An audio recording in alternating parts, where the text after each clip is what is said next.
আসসালামু আলাইকুম, কিতা অবস্থা? সব ভালো আছেন? নিজে যেন থেকে দেখরা বেশ ভালো আছেন আশা করি।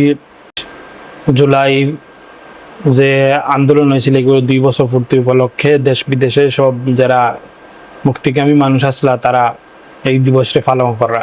আচ্ছা, সবচেয়ে বড় কথা হইল ও দিনের ভিতরে অনেকগুলা ঘটনা হয়েছে। গতকালকে থেকে লইয়া এই যে ঘটনা চলমান আছে, বিশেষ করে ছাত্র শিবির এবং ছাত্রদলের মধ্যে সংঘর্ষ, হামলা প্রতি হামলা সাইরে বাই চলে। সবচেয়ে উদ্বেগজনক যে বিষয় হইল ক্যাম্পাসগুলা গত 24 ঘন্টা যদি লক্ষ্য করা যায় যে সবগুলা ক্যাম্পাসও ছাত্রদল এবং ছাত্র শিবিরের মধ্যে সংঘর্ষ আছে, চলমান আছে। কোনানো ছাত্র শিবিরে মারের, কোনানো ছাত্রদলে মারের এবং লগে কৃষক দল হ্যানতেন যা কিছু আছে সবকিছু এই আন্দোলনের দিনও যারা মানে একটা পালন করার কথা এগুলো না করিয়া মানে দ্বিধা বিভক্ত ভাবে সব হয়ে গেছে নাকি।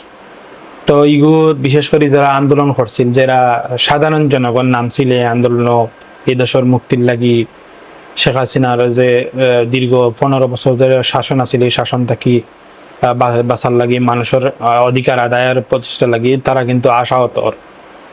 তো ইলাহান চলতে কিলা থাকবো ওই দহকা এইবার আজকে একটা জাতীয় প্রোগ্রাম আসল যেন রাষ্ট্রপতি আসলা এবং বিদেশি কূটনীতিবিদরা আসলা। বিদ্যুৎ দেখলাম যে অনেক বিদেশি কূটনীতিবিদরাও তারা কিন্তু ইনো একটা হাল্লাস্কার হয়েছে যে ইনো একটা ডকুমেন্টারি বানানো হয়েছে। ইনো হয়েছে যে তারেক রহমান হইলে এক দফার ঘোষক এবং অন্যান্য বিষয় এবং আবু সাইদ সহ বিভিন্ন জনদের ইগুত অন্তর্ভুক্ত না হয় যারা ই শক্তির পক্ষে আছে করে বৈষম্যের ছাত্র আন্দোলনের নাম নাই এর লাগে তারা ইনো একটা ইয়ে করছে নাকি এর প্রতিবাদ জানানোর ফলশ্রুতিতে ইয়ানোতেই তারা বারোই যাচ্ছে।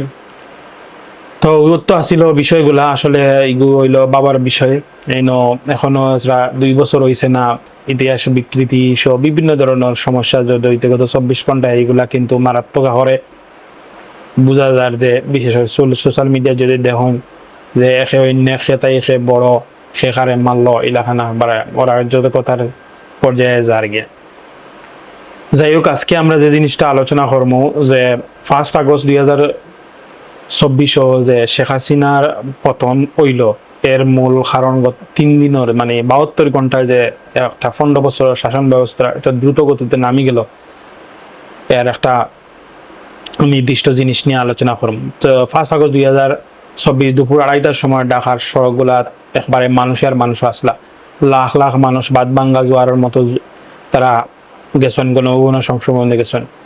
আর এই সময় পর্দার আড়ালে কিন্তু ঘটিয়েছে বাংলাদেশের রাজনীতির ইতিহাস সবচেয়ে বড় ঘটনা। পদত্যাগ করছেন করিয়া সাবেক প্রধানমন্ত্রী শেখ হাসিনা তানোর অবসান করে তার 15.5 বছরের শাসনকাল। কিন্তু কিভাবে সম্ভব হলো এই নজিরবিহীন পতন? আর কেন বা এই 72 ঘন্টার জড় গতিতে বদলে গেল যে একটা দেশের পুরা রাজনীতিক মানচিত্র? ঘটনার মূল সূত্রপাত জুন মাসে মেধাভিত্তিক কোটা সংস্কার আন্দোলনের কেন্দ্র করিয়া 16 জুলাই রংপুরে বেগম রোকেয়া বিশ্ববিদ্যালয়ের পুলিশের গুলিতে আবু সাইদ মৃত্যুর পুরা আন্দোলনের মোড় ঘুরাই দেয়। কোটা আন্দোলনের আর ছাত্রদের মধ্যে সীমাবদ্ধ থাকে না, তা রূপ নেয় এবারে মানুষের খুবে শিক্ষার্থীর উপর অতিরিক্ত যে বল প্রয়োগ, নির্বাচনী গুলি এবং দেশ জুড়ে ইন্টারনেট ব্ল্যাক আউটের কারণেই খুবর আগুনারও গীতে আগুন ডালে একই। এরপর ঘটে যায় যে ঐতিহাসিক 3 দিনের যে পট পরিবর্তন খুবই দ্রুত। আগস্টের 2 তারিখ থেকে 5 তারিখ যে জিনিসগুলো ঘটছে আজকে আমরা এগুলো আলোচনা করার চেষ্টা করবো স্টেপ বাই স্টেপ। 2 আগস্ট শুক্রবার আন্দোলন তা প্রথম বড় রাজনৈতিক মোড় নয়। ডিপিএ বাজাতে টাকা সমন্বয়কদের নিয়ে আন্দোলনের প্রত্যাহারের যে নাটকীয় বার্তা দেওয়া হয় তা প্রত্যাখ্যান করে রাজপথ নামিয়ে আইন হাজার হাজার মানুষ। তীব্র বৃষ্টি উপেক্ষা করে কেন্দ্রীয় শহীদ মিনারে জড়ো হয় বিশাল জনশোক। এই দিনে জাতিসংঘ এবং শিশু প্রাণহানি এবং মানবাধিকার লঙ্ঘন নিয়ে তীব্র উদ্বেগ প্রকাশ করে। আন্তর্জাতিকভাবে চাপ ও রাজপথে চিত্র এবারে স্পষ্ট হইরা দেয় যে পরিস্থিতি সরকার আত্মাকে আস্তে আস্তে জার গিয়া। 3 আগস্ট শনিবার বিকাল 5টা শহীদ মিনারে মানুষ আর মানুষ অন্তাকি এক দফার ঘোষণা হয় শেখ হাসিনা এবং তার মন্ত্রিসভার প্রত্যাগ করতে হইব। পরিস্থিতি সামাল দিতে প্রধানমন্ত্রী শেখ হাসিনা কইন যে গণভবনের দরজা খোলা, আউকা আমরা আলোচনা করি। কিন্তু আন্দোলনকারী বার্তা পরিষ্কার হয়ে যায় যে রক্ত এবং লাশের উপর তারা দাঁড়াইয়া কোনো ধরনের সংলাপ করতে নাই। আর অন্যদিকে ব্যাকগ্রাউন্ডে ততক্ষণে মানে সেনাবাহিনী এবং অভ্যন্তরীয় আলোচনা দেশের ভবিষ্যৎ রাজনীতির রূপলেখার কিন্তু হিসাব নিকাশ হয়ে যায়।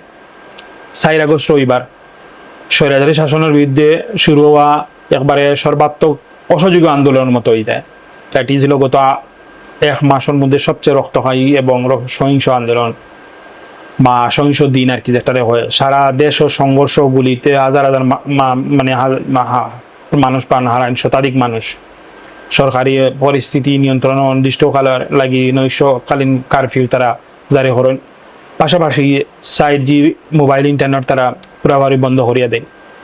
এই চরম তমতম পরিস্থিতি এবং বিতর্কর পরিস্থিতি সপ্তাহের মধ্যে বৈশ্ব আন্দোলন তাদের চূড়ান্ত কর্মসূচির মাস রাখা একদিন সামনে আগাইয়া আনেন 1 আগস্ট ঘোষণা করেন।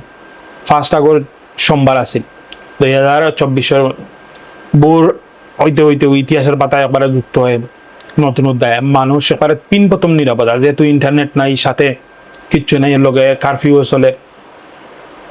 আস্তে আস্তে আস্তে কারফিউ সামরিক মানে ব্যারিকেড মানুষের তোয়াক্কা না করিয়াও ঢাকার প্রবেশ হতে মানুষ লাখ লাখ মানুষ ঢুকতে শুরু করেন। সেনা সদস্যরা বুঝতে পারেন যে এই বিশাল জনস্রোত আর বল প্রয়োগ করে থামানোর কোনো সম্ভব নাই।